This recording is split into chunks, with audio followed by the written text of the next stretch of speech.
Are you an adventurer looking to take your hunt to the next level? Then you're in the right place. Welcome to East Meets West Hunt with your host, Beau Martonik. Hey everyone, welcome back to another episode of the East Meets West Hunt podcast presented by Onyx. So by now you probably know that Onyx is the premium online scouting tool for hunters by hunters. But one of the things I want to talk about is utilizing the map tool function for scouting, especially with the time of year that we have right now. So when I'm scouting whitetails, specifically, big woods, mountain bucks, or whether that's farm country or whatever that is, using just the map tools, which is just 4 simple tools to be able to use to scout. And one of them, the first one, is line distance. So when I'm using the web map online on my computer, I'm going through and I can kind of draw out potential areas I want to scout after work and see if I'm able to do this, in the time frame that I have available, especially with, a busy schedule. And in addition to that, the area shape feature allows me to, basically box in or however freeform shape of an area that I'd like to look at. It'll tell you how many acres that is. And again, that helps me just plan out my scouting trips and make sure that I'm efficient in these trips.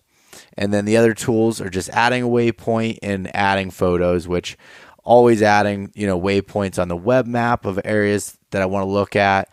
And then when I'm in the field, I'm using it to mark key features, signs, and then also add a photo. If, say, I'd mark, big scrape or a bed, what does that actually look like? Or if, say, I pick out a tree, it's a triple cherry tree. Well, what does that look like? So when I come back in the fall, I can find this tree and I know how to set up in the dark based off of the photo that I took in the daytime. So if you want to check out Onyx Maps, head over to onyxmaps.com and use the coupon code EMW. That'll save you 20% off of the online hunt app.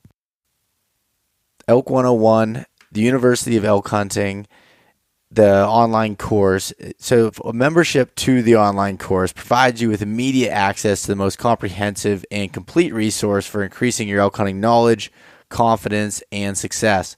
So in addition to having full access to this entire course for 1 year, you'll have access to the University of Elk Hunting mobile app, which puts that content from the online course in the palm of your hand, anytime, anywhere, with or without internet or cellular connection. So plus, any of the UEH members receive incredible discounts from the Elk 101 partners, including 15% off of elk hunting gear in the Elk 101 store.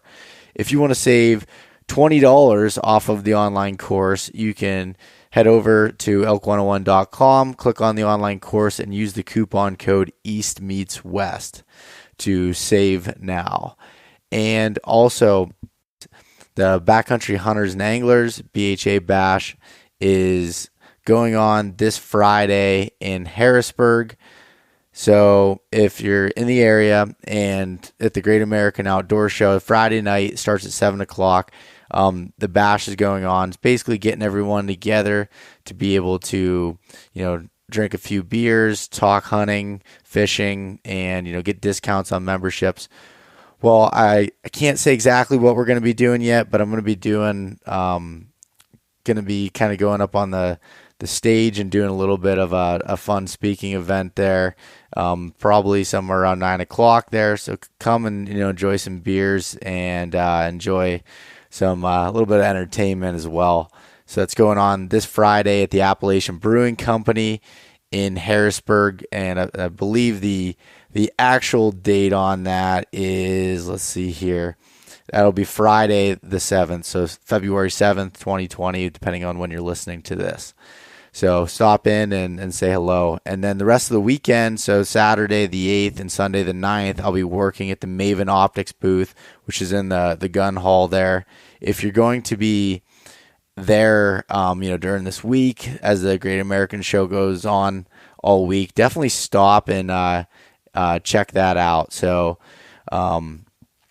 check out their booth. That's the only place you get to check out Maven Optics and in person, be able to hold them, take a look at them, and and check that out. But and also don't forget that if you wanted to order anything from Maven Optics, head over to mavenoptics.com, use the coupon code eastmeetswest-gift, and you'll get yourself a free gift with any full price optics order. And so lastly, I wanted to talk about Mountain Tough Fitness, which I'm going through the postseason strength program right now, which is a small piece of the big program, which is the Backcountry Hunter All Access. So what that is, it takes all their programs, basically 12 months full of training that they put into this online tool that it's a video-based program. It's delivered directly to your smartphone, tablet, desktop, at the palm of your hands, and you also have private access to the lab, which is a like-minded community for feedback, accountability, and support, and being able to access the Mountain Tough coaches for any questions and additional support there. It's really great to have an online fitness program in the palm of my hand, designed for hunters by hunters that will really increase your mental toughness. Check out last week's podcast I did with Dustin Diefendorfer from Mountain Tough to learn even more about that. So this podcast here, I am talking with Andy May, which I've had Andy on the podcast before, and so he'd helped me a lot going through target panic and the buck fever aspect of archery hunting and bow hunting. And so we wanted to, get together and recap that a little bit, talk about, how my work in the off season, panned out and during the season, as well as talk about my first season saddle hunting and Andy's first full season completely committing to a saddle. And he had just some incredible success. Andy's a super talented DIY whitetail hunter, and I respect him, as much as anybody out there. So this is a really great podcast, a lot of knowledge. If you're, thinking about, checking out saddle hunting or anything along those lines, this is the podcast to listen to. He talks about some good tips and tricks of how he's using it, and a little bit of an unconventional approach as most saddle hunters seem to take. So, well, thanks everyone for, listening to this one. Definitely, if you like this, head over to Apple Podcasts or wherever you're listening to it. Give a rating and review. That really helps out a ton. And so hope everyone has a good week. All right, we're live at the ATA show.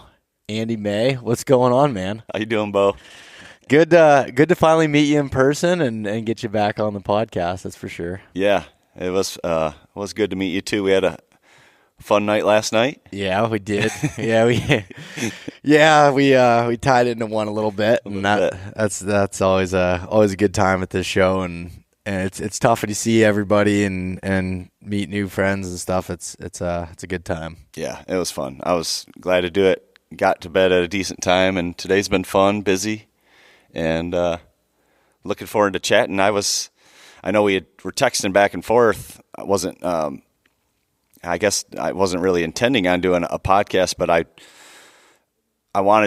was just interested in talking to you about, using the saddle for a full season for your first time. And then I also was wondering how we had talked before about you were dealing with some target panic, and I know you talked to several people, on how to deal with that. And I just kind of wondered how your season went with, as far as like shot execution, and how you're feeling about that now as, compared to last time we talked. So, and then we were just like, why don't we make a podcast about it? Yeah. I thought that was a good idea. I mean, so we had that episode on the target panic, buck fever, and everything, before, and sometimes that stuff doesn't get followed up with. So it's kind of cool to, come back and reflect on it. And same thing with the saddle. And it's funny. This is almost like switching roles a little bit, where you're asking me about it, and then I'm interested as far as this was your first full season in a saddle, correct? Like fully committing to it? Yes. It was my first season that I hunted with a saddle from start to finish. Now, I've been hunting with a saddle since 2003. Okay. It was an old trophy line, and a lot of people have heard the story, but the old trophy line I saw the benefits of it, You know, you get rid of that tree stand. But the downside of it, it wasn't comfortable. It was heavy. It was, I don't know, 5-6 pounds. It was a big, bulky thing, but it's still a lot less bulky than a tree stand.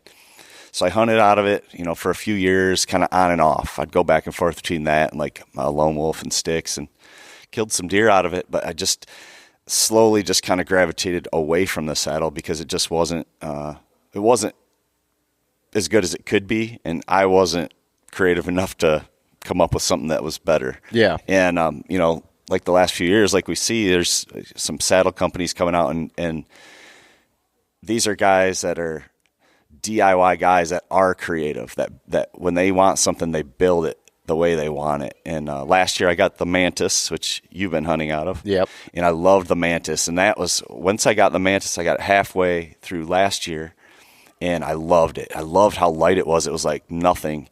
And I found good comfort at it. I was perfectly happy with the Mantis. And then this year I was able to test a prototype saddle for the entire season. So it was the first season that I didn't sit in a tree stand at all. Yeah. And I killed 3 bucks out of my saddle, 4 actually wearing one, because one was from the ground. I had the saddle on. And then one was out west where I didn't have the saddle. So, but yeah, and the new one's the Tethrd Phantom that just released here at ATA. Yes, the Phantom. And you know, if you're a saddle guy, I'm confident. I'm pretty confident saying that this is going to be your favorite saddle. Mm-hmm. It is sweet. And if you're a saddle guy that's like on the fence, you know, or you're on the fence of buying a saddle, your first saddle, like this is the year to jump in. Like this is a great saddle. And what it is they took the Mantis and they made a great saddle, and it got in a lot of people's hands, and people loved it. And then there were some people that had a little trouble finding comfort in it. And most of the issues that you heard was it rode up, it like pulled up, you know, when you're kind of leaning into it. And I'm not the designer, but the designer explained to me, it was the shape of it. It tends to want to do that on some people. That's why it wanted a lower tether height. Yep. Well, this Phantom is a different shape, and when you get your hands on one, you'll see, but it doesn't ride up. So you're not fighting with that, wanting to pull up and kind of dig into your upper hip there, and yeah, it just stays right where you want it. So that in itself was a huge improvement. And then they added these things called comfort channels, which the bridge loops on the side where your bridge attaches to, they're basically these little channels where you can adjust your bridge and where it pulls. It's like adjusting the pull. So if you want your saddle to really cup under your butt so it feels like a seat, you put it on the low channels. Uh-huh. If you want it kind of in the middle, you put it on the middle channels, and it's kind of more of an even pull. And then if you want to like relieve maybe some of that pressure that's under and have it more towards the back of your butt, more of like a leaning, you put it on the high channels. And what that allows you to do is allows you to hunt all day, making these very tiny, minute adjustments that are dramatic in the way it feels. Yeah. And so I hunted all day, probably 2 or 3 times last year with the Mantis. It was fine. Yeah. I mean, I felt like it was when I did it with a lone wolf tree stand. I toughed it out. You know, after a while, you're like, you know, I'm starting to get a little uncomfortable. I mean, sitting in a tree stand was never a picnic. No. For 13 hours. But then this year I did probably 4 or 5 all-day sits, you know, right in that 12, 13-hour mark. And it was just so nice because it was just that if I start to feel a hint of that I wasn't comfortable, I just made that little minor adjustment, and it was like, boom, it's like you have a new saddle on. Yeah. You know what I mean? It's like that angle of pull is everything. And then they came out with a new bridge. My prototype does not have the adjustable bridge, but the production one will. So now you can adjust your bridge shorter or longer on the fly, which also impacts comfort. So it's just a really cool saddle made by guys that are much smarter and more creative than me, and I'm just lucky that I get to use it. Yeah, Greg basically. And Ernie and the whole crew. Those guys are great, man. And I just, you know, after using it for a year, I always saw the benefits in it. But this year in particular, man, it's just been huge. It's been I just don't think I'll ever go a season again where I bust out my stand and sticks. I can't think of an instance when I would. Yeah. You know what I mean? I really can't come up with anything. So I have a couple comments to what you said. The one about as far as, using a stand and sticks again, the scenario I found where I think I would still use a stand is like if I'm trying to get in like a hemlock tree or something like that where it's a little bit tougher with a bunch of limbs. Yeah. Or cedar tree or something. Yeah, same thing. I could see that for sure. But otherwise I've been freaking loving the saddle, and so I've been using the Mantis. And so the one thing I noticed, which is the adjustable bridge, I'm not smart enough to think of what would have fixed this, but this is what it is I was on a tree just actually last week where the tree kind of came back. Mm-hmm. It wasn't perfectly straight, and I was sitting there, and it made me sit back too much because how I'm talking with my hands right now, so you guys can't. So I'm trying to explain it the best I can, but the tree leaned back towards me, and the bridge of the saddle goes up, and it's one length and attaches to I'm trying to think of the tether. The tether, yep. Yeah. So as I'm leaning back, it was putting me a little bit further away from the tree than I'd like. And so I was messing around adjusting it. I couldn't get it perfect, where now you could shorten up that bridge depending on the angle of the tree and stuff there and still be comfortable in it. And I was like, damn, that's a good idea. But again, I saw there was like a little bit of an issue with that, but I didn't know how to fix it. Right. And it's something as simple as... Yeah, so now you got, not only your ropeman on the tether, yep, where you could adjust that up higher, but now you can even shorten your bridge, so that brings you up even more. So if you are on a tree that leans... Yeah. Just quick comment, when I hunted on a tree that leans, I always hunted on that down side. Yeah. But then these guys were like, no, you want to be on the top side. So when I started getting on a leaning tree, I would get on the top side where it was leaning away from me, and it's like, holy crap, this is awesome. Yeah. So now it's like you're just standing on a tree stand and you're just leaning back a little bit. Okay. So keep that in mind. But sometimes the tree is just leaning the way, you need to set up in a certain way. You can't help it. But yep, it's pretty funny. That is funny. And again, it's one of those things too. Like when I look at a tree, sometimes it looks perfect, and then you get up there and it's not necessarily that. So those extra adjustments are great. And so I pulled probably 4 or 5, maybe 6 all day sits in mine, and I never felt any more discomfort than I would in a tree stand. I would just change it.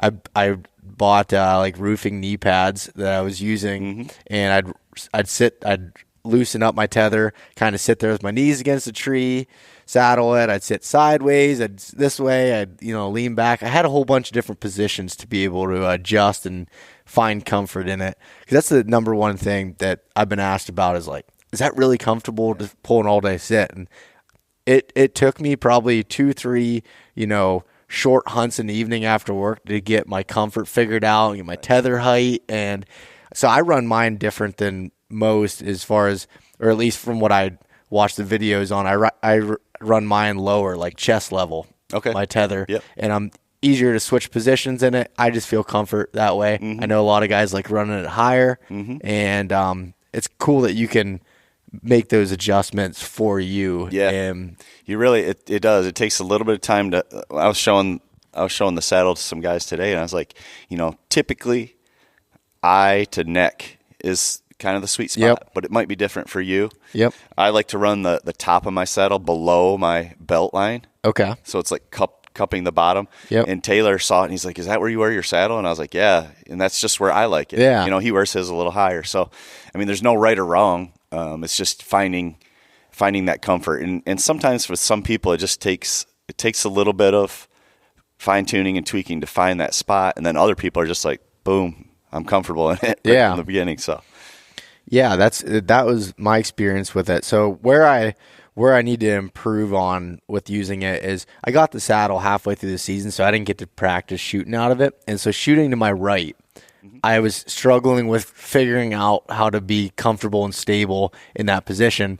And I think I just need to basically set it up in the yard and just practice with it and figure out. So explain to me, what way were you trying to shoot? Were you going over the bridge? Over the twisting? bridge to the right, yeah. Yep. And it seemed like the deer decided to always come that way whenever, and I was trying to move to that, and I just felt a little bit uneasy. Yeah. I was trying to to go over there. That was my biggest struggle.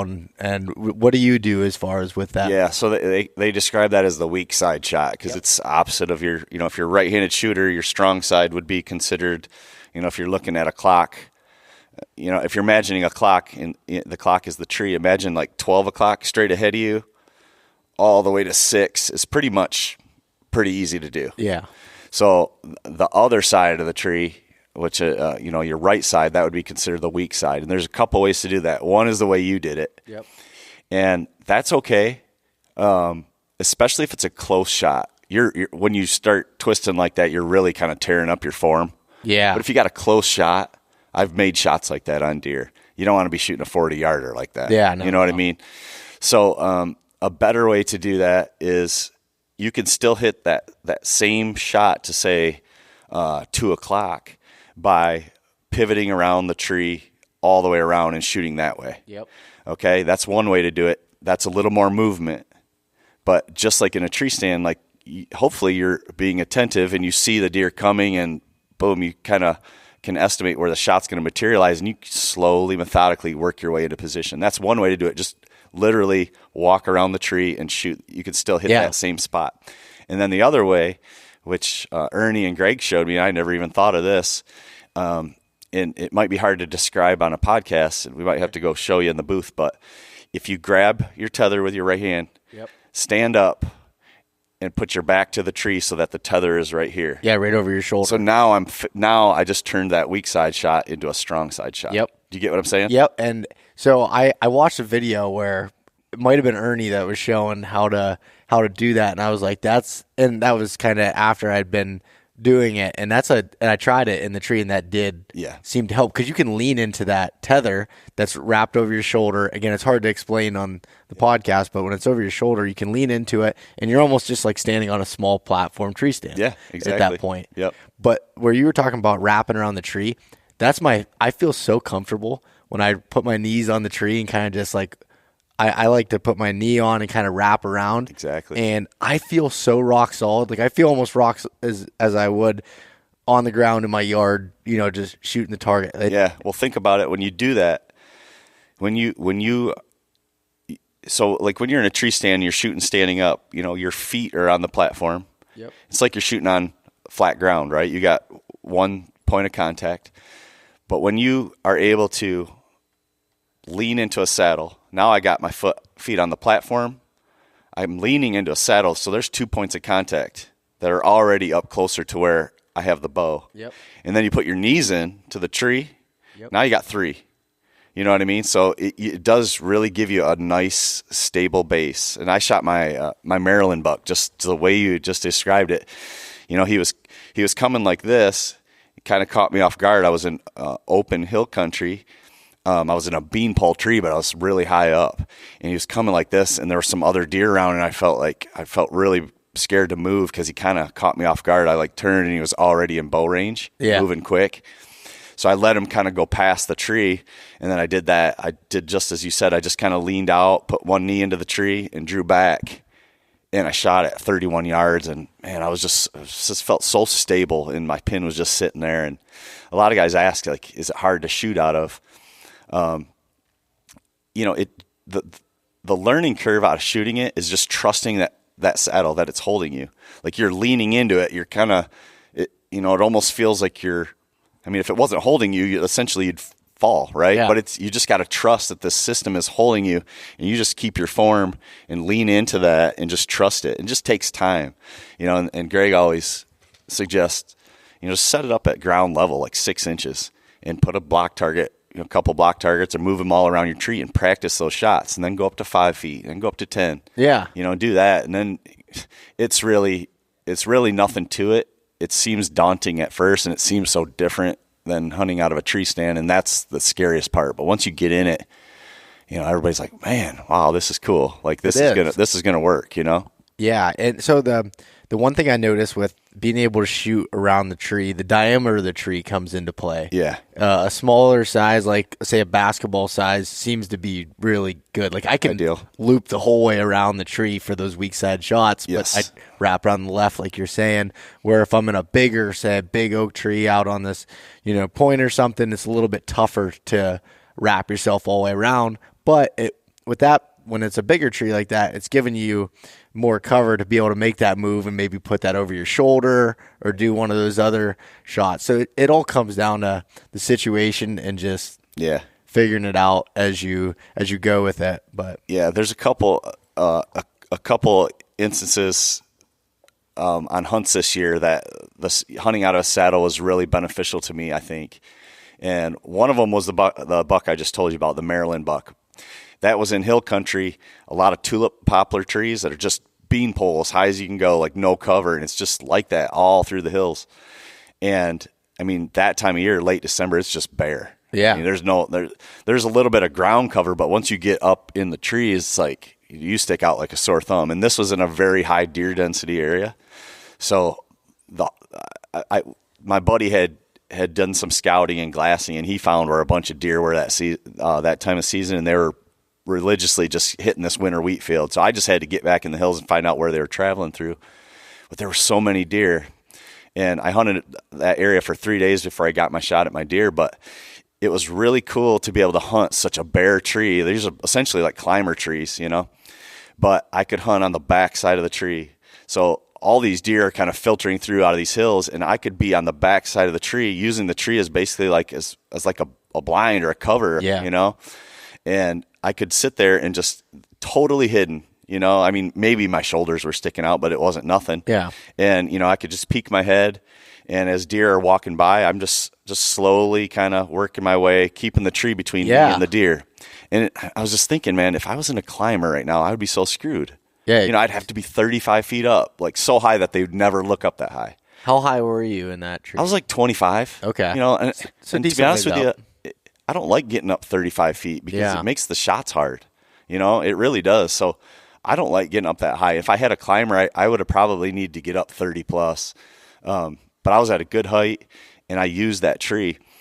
And then the same thing can be said when you're hunting low. So like my Michigan buck, I shot it like 11 feet up in the tree. Mm-hmm. And same thing. I sat on the back side of the tree where I was expecting him to come. And at, 20 minutes before dark, I see him starting working his way through the CRP field, and he's coming, and I'm expecting him to travel over here, give me like a 15 to 20 yard shot where, 99% of the time that's where the deer go. Well, for whatever reason, he's just beelining right to my tree. And I'm like this, and I can't come to full draw because he's facing me walking, and he gets right to pretty much the base of my tree. He's like 7 yards just right here. And he starts sniffing. And I had to walk through a creek, and I walked through the creek at a specific spot. So I was like, okay, I have to cross where this deer's going to travel. I have to cross where when he does, I can shoot him because he's going to smell my ground scent. Yeah. So I crossed at that specific spot so I could get him to stop right there. Well, I didn't think about this. The water was traveling this way towards the deer, and he stopped like 5 yards short of that, and he was smelling my scent through the water. Like, I don't know how. I never would have guessed it. But he stopped, and he started getting all squirrely right there, and he's like smelling the water like I must have rubbed up against some vegetation or something. Yeah. Maybe the flow of the water was just carrying a little bit of my scent right there.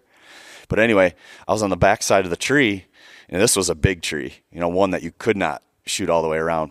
And while he was there facing me at 7 yards, I came to full draw on the back side of the tree, and then just slowly creeped to the left just enough and got a shot off. And like as I got into shooting position, he went like this and looked right up at me and got it just like that. I mean, I was about to lose my opportunity, but I was low. And that's another great way to use a saddle is sometimes I like to be low when you can't do a lot of trimming and stuff. You can set up and just use that tree as your cover. Yeah. Like if you're going to hunt low, say ground level to 12 feet, saddle is really nice because you can get on that back side of the tree and you're completely hidden.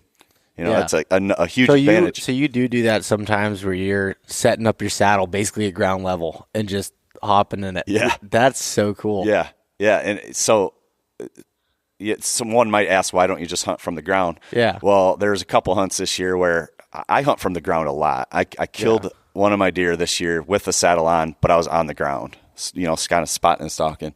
But sometimes usually when I'm hunting from the ground, it's because I'm getting into a real sensitive area and I don't think I can get away with getting up in the tree, whether it's from sight or noise. So on this particular hunt that I was thinking of, I creeped in there. I put my platform on. My platform was literally like 8 inches off the ground. But all I wanted to do was get up off the leaves so I didn't have to clean leaves away because I wanted to be able to maneuver a little bit for the shot. But I was in a spot that I felt was so sensitive. It was so dead calm. It was kind of like mid-October, no wind. And I didn't want to like brush leaves away. That would have made all kinds of racket. So I just set that platform down, tethered in, and I was there hunting 8-9 inches off the ground, but I was on the back side of this tree. And I was going after this one in particular buck who didn't show, but I had like 8 other deer come anywhere from like 7 yards to 30 yards traveling through.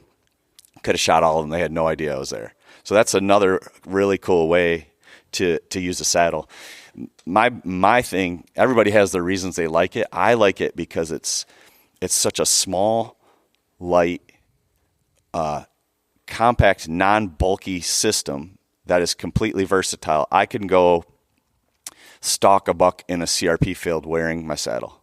You know what I mean? Yeah. I can go into hill country and I can get up 30 feet if I have a climbing method, get up 30 feet with my saddle. I can hunt at 10 feet on the backside of this tree and be completely hidden with the saddle. And when you got a climber or a hang on with 4 sticks or something like that, it eliminates a lot of those possibilities. And I like having all that right there, and I can do it. On a whim, like half the time I don't even know where I'm going to set up. So I like just to have that there if I need it. And I can hunt anywhere from sky high to ground level wearing the same system. So how many sticks are you normally taking in with you? Does it depend on where you're going? Yeah, or so what are you doing? Pretty much my public land climbing method this year has been anywhere from 3 to 4 of the modified Hawk helium sticks. Okay, you cutting them down to the... I cut them down to like 23 inches or so, 23 and a half. I got a pretty long stride. And then I use a continuous loop movable aider. Okay. So I put it on the first one, step on the aider, step on the stick, top of the stick, grab the aider. I'm set my second stick, move the aider up. So that aider, what that does is it gives me about another 12 to 18 inches of extra real estate as I go up. So like 3 sticks with the aider gets me as high as like 4 sticks, and 4 sticks with the aider gets me as high as 5. And then if I'm hunting where screw-in steps are legal, or I hunt a lot of private pieces, like small, like really tiny permission spots that are like anywhere from, like my smallest one is 2 acres to like one of the bigger ones is like around 40, but they're very pressured in the fact that they let a lot of other people hunt. So it's shared properties. Yeah. And I have to hunt mobile even on those little tiny pieces. Yeah. You know what I mean? So I can't let the other hunters know where I'm hunting. Like that situation is very difficult as well. So on that situation, what I usually do is I usually just carry a pouch of those really high quality Cranford screw-in steps. Yep. I'm still real comfortable just going up with those. Yeah. So that's how I used to always hunt mobile.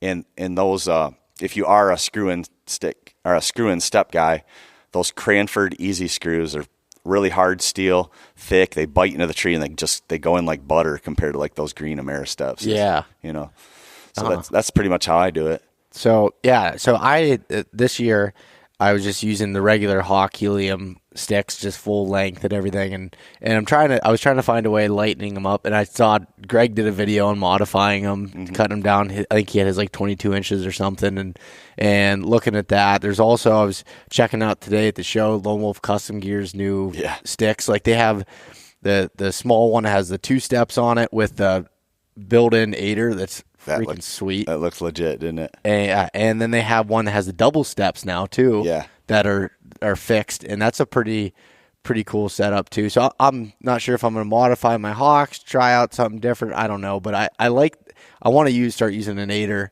or of some sort to help either not have to carry so many sticks, or I can cut them down and cut some weight. it's fun trying to modify this stuff, and like I'm just getting into this side of things. I honestly, in my other setups, I didn't really DIY anything with it. Just kind of ran with it. Way yeah. It was. Besides, kind of how I was. Besides silencing things, like I would hockey tape things or do whatever, but that's about it. That's how I was. And it's kind of fun. I mean, these guys here, Tethrd and stuff, get me pumped up watching some of the stuff they do. It's cool. The companies are listening. That there's a lot of guys out there that are DIY type guys that are hunting pressured type deer, and they know to be successful you have to be mobile. Yep. So there's every year they're coming out with sticks, and then the sticks get lighter, and now they're stacking better, and everything's getting a little more streamlined and a little lighter, so it's moving in a really exciting direction. The climbing method has always been something that I've never been 100% happy with any method. Yeah. Like I don't like putting in the screw-in steps, but I like it that it's just they're all in a little pouch. Yeah. And I don't really like hanging the sticks. I mean, I don't mind hanging the sticks. I don't like carrying the sticks because then that's a significant weight, right? So, yeah, that's always something that I'm pretty much set and dialed in with everything, but the climbing method, I'm always, trying different things and tweaking different things. Yeah, that's super cool, and it's fun, like I said, just to mess around and try it. And when going back to like the height as far as what you hunt, a lot of times my normal setup is 12 to 16 feet. I usually don't go very high, and a lot of times I'm in trees that have a bunch of branches that gives me that cover that I need. And it depends. If I'm hunting real hill country with like big oaks and stuff like that, then I try to get higher because of just the cover reason. But one thing I noticed with being in the saddle, the angle you come off a tree almost makes you look like a branch a little bit more. Yeah. So I had a couple deer recently. I mean, like right now the woods are bare. There's no leaves. You stick out a lot, better. And these does picked me out of the tree, but they couldn't tell what I was. I just didn't move. I just sat there. And they're looking at me. They're walking. They ended up.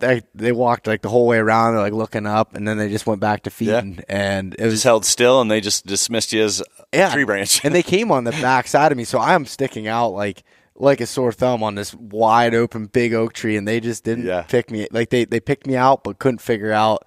I've had that same experience. So they see you. And just like they do in a tree stand sometimes, and when it's bare that time of year, they come out, they see this big giant ball, this blob up there, and they're like, yeah. But in a saddle, you're right. You have a little more natural profile coming off the tree, just like similar, like a big limb would be coming off. Yeah. And if you hold still, most of the time they just let it go. Where if you're in a big bulky climber, you're sitting there and you're like, oh no, you're just busted, dude. There's nothing you can do. Yeah. So. There was one doe. Oh, I wanted to kill her just because she wouldn't shut up. She kept snorting at me, but wouldn't run. And the other deer were coming to check out what she's snorting at, and she's just snorting, but couldn't figure it out. Was getting so pissed because I wasn't moving, and I was like laughing. Those are the worst. Yeah. I was like kind of laughing to myself, but yeah, man, the saddle experience this year has been a positive one. And so, do you feel like for you, is it a more of a run and gun thing, or is this like a full season, like going forward?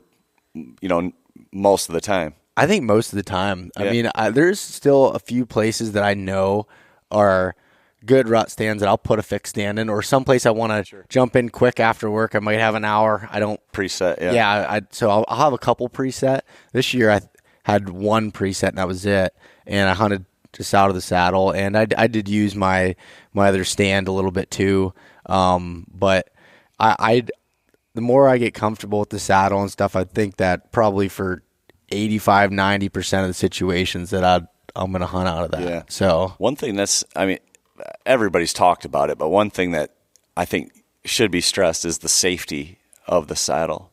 So Carl, the designer, he says it best. A tree stand harness catches you when you fall, but a saddle doesn't let you fall. Yeah. You know what I mean? It doesn't allow you to fall because you're already leaning into it. Yep. So the safety aspect of it can't be denied. And there's this guy. Are you familiar with Warren Womack? Mm-mm. You ever heard that name? No. He's kind of in my mind, a legendary bow hunter from the South. He's from Louisiana. Okay. He killed, more deer than anybody I know. Yeah. Just a lot of deer, a lot of bow deer too. So he's in his 90s now. Maybe early 90s. Don't quote me on that, but he started saddle hunting 2 years ago. in his late 80s or early 90s, whatever he is. And the reason he did it is because his wife would not let him climb up into a tree stand anymore. So he saw the benefits of the saddle and saw that the fact that with a saddle, you have an integrated lineman belt. Yep. That you hook in at ground level. So now you're hooked in, you're completely safe as soon as your foot leaves. You go up the tree, you hang your sticks or whatever your climbing method is. Maybe you got some steps already in there. You get to hunting height, you're still tied in. You grab your tether, you hook that around the tree, and then you take your bridge and you hook it onto the tether. So now you're hooked in twice. You take your lineman belt off, stuff it in your pouch, and you were never unhooked, going up or down. Yep. So here's this 90-year-old man still out there killing it, and he's getting 15, 20 feet up using a saddle. And I think that's just so cool and so inspiring. How many guys would be sitting at home and be like, I can't do it anymore. Like, he's out there just still pounding. Yeah, dude, that's badass. You need to get him on he's a good podcast too. I mean, the guy has killed some deer. He's really neat guy. Yeah, that is so cool. Yeah. I hope to be that age. Yeah, and still no kidding. Just cranking it out like that. I can't imagine the amount of knowledge. He forgets more than I know, I'm sure. Yeah, exactly. Yeah, that's what you feel when you talk to him, for sure. That's funny. So Andy, this year, you hunted all out of the saddle, and you said you killed 4 whitetail bucks out of it? So 4 wearing the saddle, 3 were from elevated. Yeah.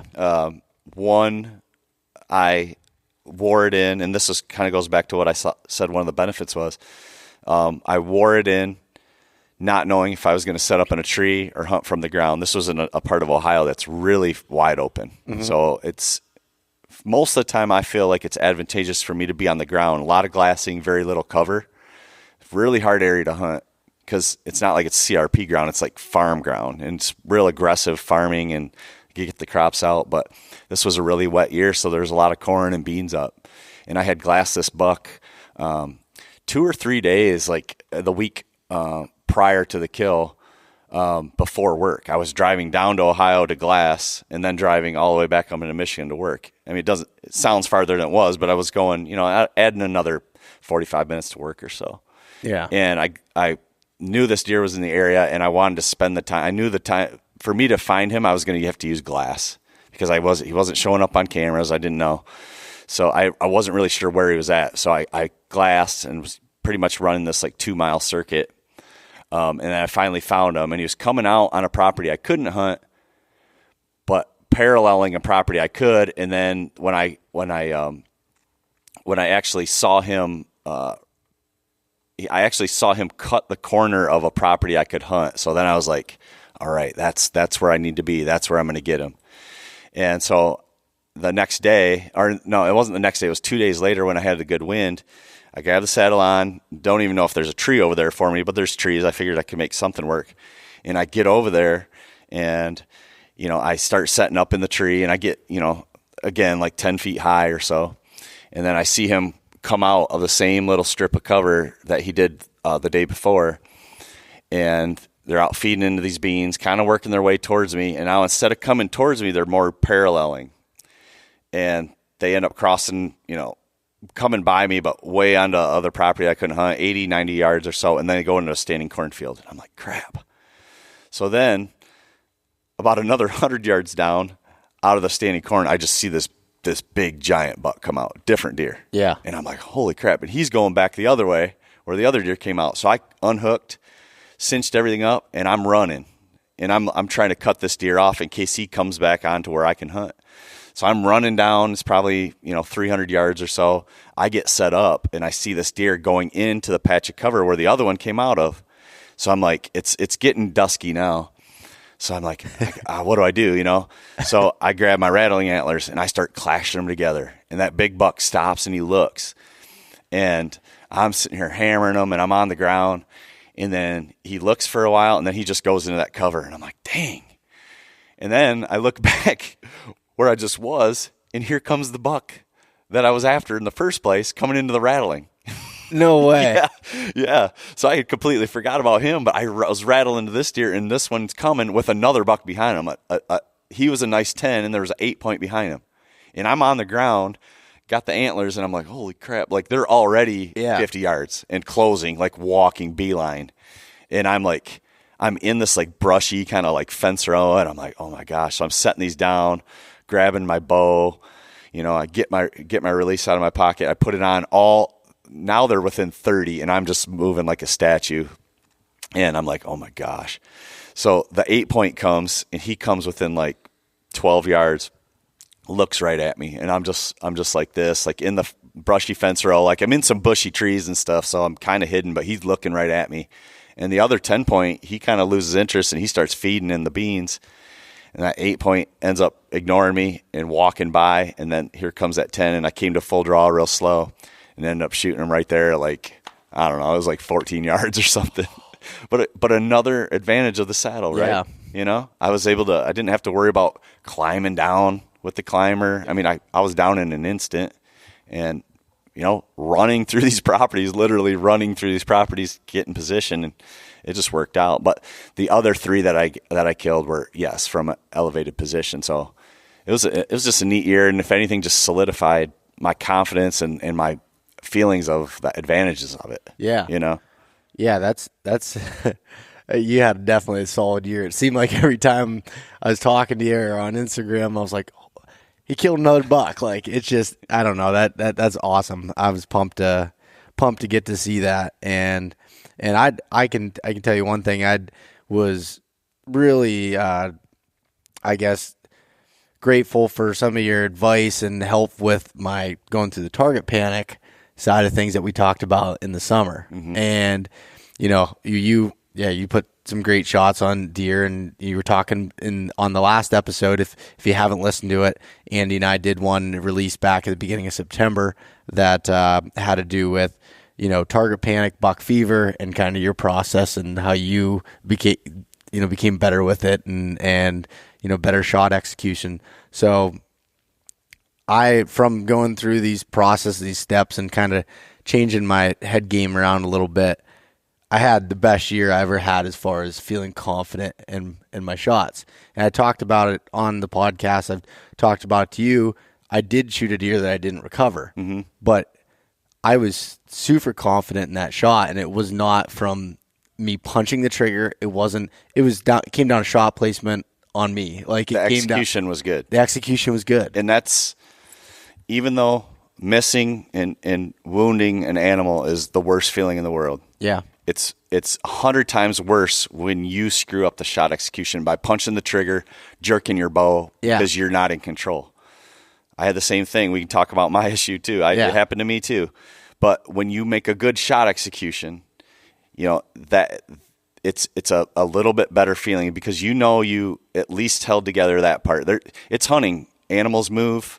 Sometimes, it's bow and arrow. We're not pinpoint accuracy pros here. Yeah. We're trying our best, and we try to improve, but, things happen. But since being able to execute a good shot, if I can do that, I can accept what happens on the other end. Yep. It might not always be what I want, but I can accept that. What I can't accept is me screwing up the front end.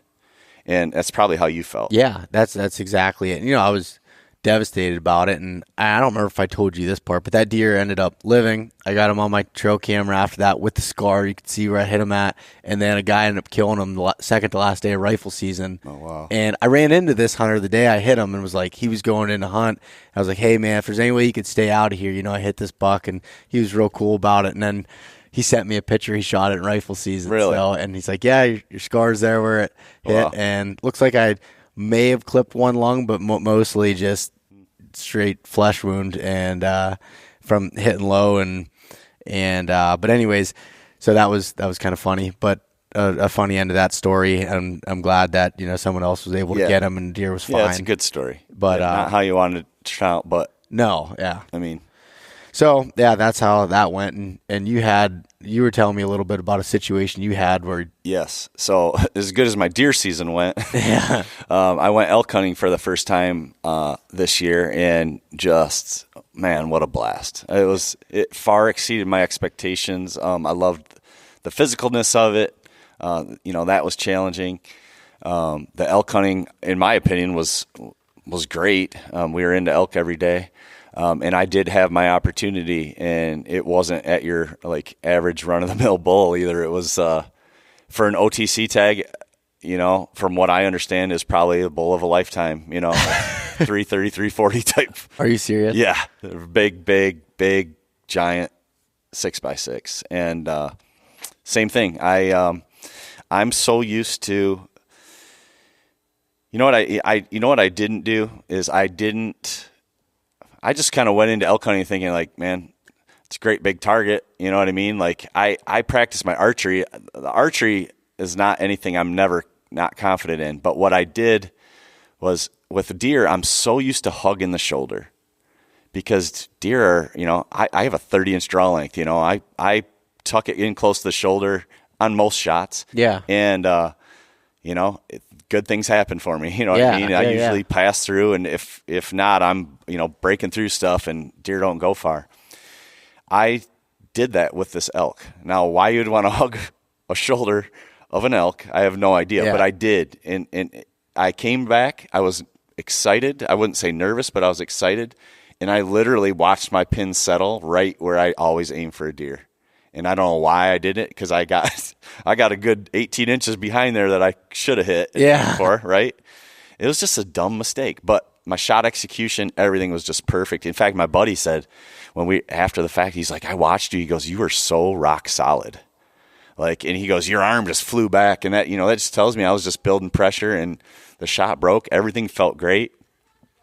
And I hit that bull, and, I got limited penetration, and I'm feeling like it was probably a one lung type hit. I don't know what exactly I hit, but I definitely aimed too far forward.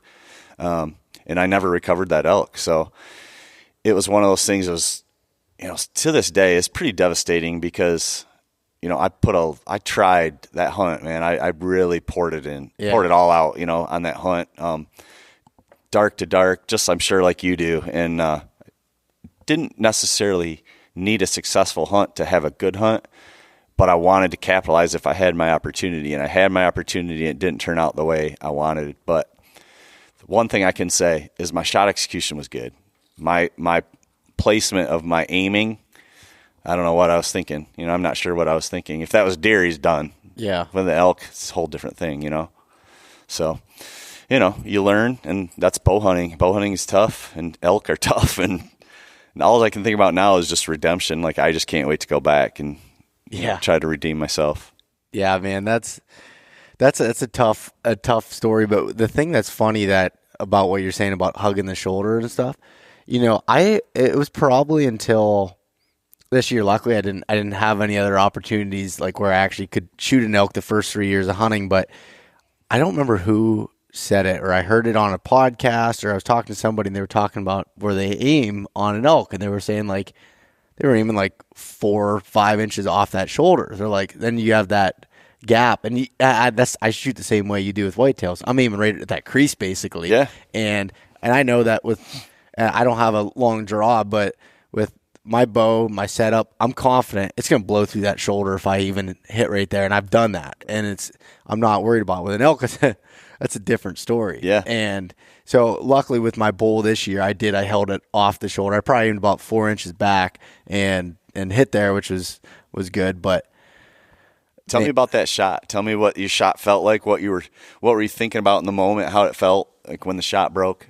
Yeah. So first of all, I can't wait for you to see the actual video when it comes out here shortly. But it was so I drew back on the bull. I remember right away I started just shaking like a leaf. Like I was like, this is my chance, and I'm like I started talking to myself in the head. Like this probably took, maybe a second and a half for me to say all these things, but it felt like a minute of me being like, I was like, no, get it together, execute. I just kept telling myself that, like, this is your chance. Basically, don't mess it up, and just kept pulling, and that shot broke, and it just felt like yes. You're like, yes. Then I heard a loud whack, and I'm like, no. But with the elk, their ribs are so big, so I just crushed the ribs, but it sounded like a shoulder on a whitetail. They're huge. Yeah, they're huge. And I couldn't see because there's no lighted nocks or anything in Idaho, so I didn't see where the arrow went, and I'm like, I don't know. And he started running away, and I cow called with my mouth, and the bull stopped and turns and looks at me, and I saw the blood running down its side, and I'm like, yes. And then it just flopped over in the meadow, and I literally just freaking lost it. I fell down, just losing my shit, and then I look back up, and it gets back up, and I'm like, oh no. And you see me in the video, like I'm like panicking, and then all of a sudden he falls over again. He was done. But it was the coolest thing. It was a 60-yard shot, and what was so crazy about it, what kind of kept flashing back in my mind was in the summer I shoot all different yardages, but from my patio to my target, which I bought one of those 2-dimensional I can't think of the name of the target, but solo targets. They look like a real picture of an elk, and you just put it on the front of your bag target or whatever, and that's 60 yards from my patio to there. So that's like my, if I'm just getting in some reps, that's where I was shooting from a lot of times. So everything just felt like I was in my yard, you know? And I actually shot off my knees. I was on rocks on the side of like a hill, and he was out in this meadow, and it was just like as picture perfect as you could get. And the one thing that I was happy with was I took my time, and the bull wasn't, alert. I didn't call to him or nothing. Like, so he was, I had all the time in the world basically, besides the fact that the cows were about to hit our wind stream. So that was a little bit, but I took an extra second to range him again to make sure I knew at the yardage. I had my slider sight. I dialed it 60 yards. I mean, it was, you don't get opportunities like that were just, it felt like it was just set up for me. Like everything was shining down. Like this is it. Well, I remember you had some mishaps elk hunting prior, right? And I know from listening to a couple of your podcasts that you were like, this was a major goal of yours. Yeah. This was huge. And you vocalized that and you shared that and your pitfalls, and I was rooting for you, man. And when I heard that you did that, I was really proud of you. That was cool. And and I remember I asked you, one of the first things I asked you, I was like, how'd you feel about your shot execution? Yeah, you did. That was because I know you had put in a lot of work with that too. And one thing I'll tell you, like you hear what some guys, what are you thinking about at the moment of truth, the shot? And some guys, even like some of these big name hunters out here, some of them say, don't screw this up, or don't miss this, don't blow your chance. Well, I say don't think about any of that. Don't focus on, someone said something, I'm pretty 90% sure it was John Dudley, but he said something that really stuck with me. He said, don't focus on the prize, focus on the process. So don't think about missing your elk. Don't think about my buddies are going to love this picture. Don't think about the elk on your wall. Don't think about, don't screw this up. Just think about your process and nothing else, all that other stuff. Everything else you got to turn off just for a minute and just focus on that pull. Boom. Once that arrow goes, then think about that. You know what I mean? Yeah, that's so true. And the confidence in it. And I had confidence from building it this summer. At the beginning of this in the spring and stuff, I didn't have confidence. Yeah. And going from ground zero and blind bale shooting, and I shot without my sight on for a month and a half, like just practicing. And I started using, a hinge style release, and just like it took me just everything built up to that one moment, and it was so cool. And like you said, I mean, I shared all my struggles from out the years. I screwed up more things than if I had been a good elk hunter or experienced in any way, I should have had a bull every single year I've elk hunted. I've had opportunities. It's just I screwed them up, but that's the learning curve with anything. You're going to screw things up. You just the way I look at anything, and I guess it's kind of cliche, but you can't fail if you don't quit. If you just keep going and going and going, and I'm too stubborn. And you can't learn without the mistakes. Yes, you're exactly right. You know what I mean? That's what teaches you what needs to get better and what you need to improve. And it's been really cool watching you kind of with your target panic journey, and I helped a little bit with that, and then I helped our buddy Mark Kenyon too. Like 2 years ago, he was struggling with the same thing, and then this year he puts that perfect shot on that wide 8 in Michigan. He's just, using that silverback, just back tension, pull, just drilled him through both lungs. And it's just really cool to see you guys go through what I went through. Yeah, it is. And I'm no expert. I just went through it before you guys did, and I was able to help you through it. But there were people that went through it before me that helped me. Yeah. You know what I mean? Yep. So it's pretty neat to watch that and watch you guys be successful. And yeah, it's a good feeling when you get that archery under control. Yeah. That's it's a huge part of the hunt. It is. Oh, you put in all this work, you got to be able to finish at the end, That's right. And so I was talking to a buddy of mine last night at the bar actually, and he was talking about, I said, hey, how'd your season go? He's like, I missed 2 great bucks. He's like, dude, I just fell apart. And it sounded like a target panic type issue. And, and I was talking about my experience and everything, talking to you. Brady Miller was a big help to me. And, my buddy Greg Litzinger and like some other people were just super helpful with that. And I'm like, I hope to be able to share that now with other people. I'm no expert in it, but it's you'll be able to share what you went through and what helped you, and that'll help somebody else. Yep. And then everyone finds their own little things that work within that. But yeah, man, it's cool. I love archery. I love bow hunting. It's just like, there's so much to learn. We're never perfect at anything. There's always room for, I guess, improvement there, but yeah. Yeah. I think that's what I love about both archery and bow hunting is like, you don't ever master it. So there's really no reason to ever stop working at it. No. You know what I mean? Like if you have the mindset, I think you and I have similar mindset that like, it's not necessarily about, putting a wall full of bucks, in your home. It's just, I strive because I just want to keep getting better because I just really like doing this and I like doing it at a high level, but you can never master it. So there's always room to get better. Yeah. And I just really like the pursuit of, it's like you're chasing mastery, but you'll never get it. Yeah. You know what I mean? Yeah. You have that end goal is, being the best hunter in the world, say, but you'll never be there. Right. But you just you work towards that and you get better and better and better. Better, yeah. And so that's something that for me, like this year I hunted about 90% of brand new areas I've never hunted, even in different terrain and places that I've never hunted before. And in my head, I'm like, why are you being stupid? Why don't you go hunt these same spots that you've been successful in the past? But I love learning new things. Like this was a new challenge for me. Not that I mastered the other thing, but it was just something new and trying. I learned a ton. And, I was saying I had an Instagram post the other day. This is the first year since 2011 I didn't fill buck tag. Yeah. And that hurts, believe me. But if you look at it from a positive standpoint, I learned so much. I had my opportunity, and that's all you can ask for. Yeah. And just keep, working better at it, and it's freaking awesome. I love it. It is. Me too. Well, Andy, what do you think? You want to wrap this up? Yeah, man, it's a good conversation. I enjoyed it. Yeah, I had a blast, man. I'm ready to get some food and maybe have a little more fun tonight. I don't know. We'll see. Yeah, I think there might be a little fun. Yeah, we could do that. All right, man. Thanks for coming on and for everything else. All right, buddy. Thanks so much for listening to this episode of East Meets West Hunt with your host, Beau Martonik. For more great content and to stay up to date, visit eastmeetswesthunt.com, Facebook at East Meets West Outdoors, and Instagram at East Meets West Hunt. If you enjoyed today's episode, please review and subscribe, and we'll catch you next time.